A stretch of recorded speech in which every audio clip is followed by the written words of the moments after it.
Kalinga super কাপে 19 তারিখ east Bengal team মুখোমুখি হতে চলছে মোহনবাগানের। আর এই ডার্বি ম্যাচ যদি ড্র হয় তাহলে কে সেমিফাইনালে যাবে সব খবর বলবো, কিন্তু শুরুতেই আগে বলবো যে খেলার আপডেট খবর পাওয়ার জন্য চ্যানেলটিকে অতি অবশ্যই তোমরা সাবস্ক্রাইব করে নিও।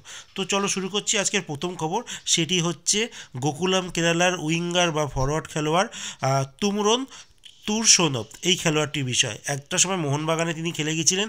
এই প্লেয়ারটিকে তাজিকিস্তানের যে মেন দল আছে মানে জাতীয় দলে ডাক পড়ে গেছে। কাতার আর লেবাননের সঙ্গে এএফসি এশিয়ান কাপে তাদের ম্যাচ রয়েছে, তো সেই স্কোয়াডে এই খেলোয়াড়ের ডাক পড়েছে। এরপর যে খবরটি বলবো সেটি হচ্ছে এএফসি এশিয়ান কাপের গতকালকে কিছু ম্যাচের আপডেট বা রেজাল্টের খবর। তো সবার প্রথম যে খবরটি বলবো, জাপান টিম তারা 4-2 গোলে হারিয়ে দিয়েছে ভিয়েতনামকে।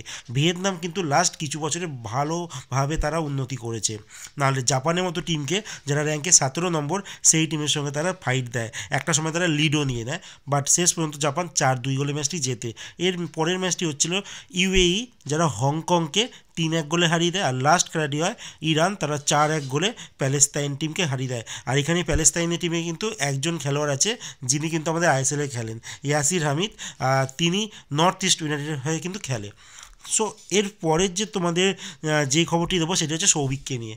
সৌভিক চক্রবর্তী গতকালকে কিন্তু কোচ তাকে মেন 11-এ কিন্তু রাখেনি, কারণ এই জন্যই যে সুপার কাপের নিয়ম হচ্ছে আলাদা আইএসএলের থেকে। এখানে 2খানা হলুদ কার্ড দেখলে কিন্তু পরের ম্যাচে তাকে বসিয়ে দেওয়া হয়। তার জন্য রিস্ক নিতে চায়নি, যার জন্য অজয় ছেত্রীকে আগে নামানো হয়। আর সৌভিককে পরে বাধ্য হয়ে যখন বোরজা চোট খেয়ে যায় তারপরে কিন্তু বাধ্য হয়ে তাকে নামানো হয়, কারণ এর পরের ম্যাচ কিন্তু ডার্বি আছে আর সৌভিককে সেখানে খুবই দরকার। এরপরে যে খবরটি বলবো ব্যাঙ্গালোর এফসির কথা। ব্যাঙ্গালোর এফসি অফিসিয়ালি কার্তিস ম্যান তাদের ফরেন খেলোয়াড়ের সঙ্গে কিন্তু মিউচুয়াল একটা টার্মিনেট করে নিয়েছে। আর এই খেলোয়াড়টির কাছে স্কটল্যান্ডের অনেক ক্লাবের অফারও রয়েছে। আর এরপরের খবর বলবো হিজাজি মেহেরের কথা।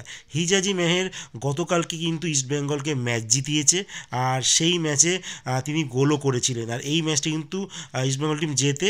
আর বলে রাখি, হিজাজি মেহের গোল করার সঙ্গে সঙ্গে তিনি কিন্তু ডিফেন্সও নেতৃত্ব দেন। তো এই প্লেয়ারটির দিকে কিন্তু আইএসএলের সব ক্লাবরা নজর দিচ্ছে। এরপরে তার দরও কিন্তু বেড়ে যাবে। তো তার জন্য ইস্টবেঙ্গল ম্যানেজমেন্ট চাইছে তার সঙ্গে যত শীঘ্রই হোক তার সঙ্গে কন্ট্যাক্ট এক্সটেনশন করে নেওয়ার জন্য।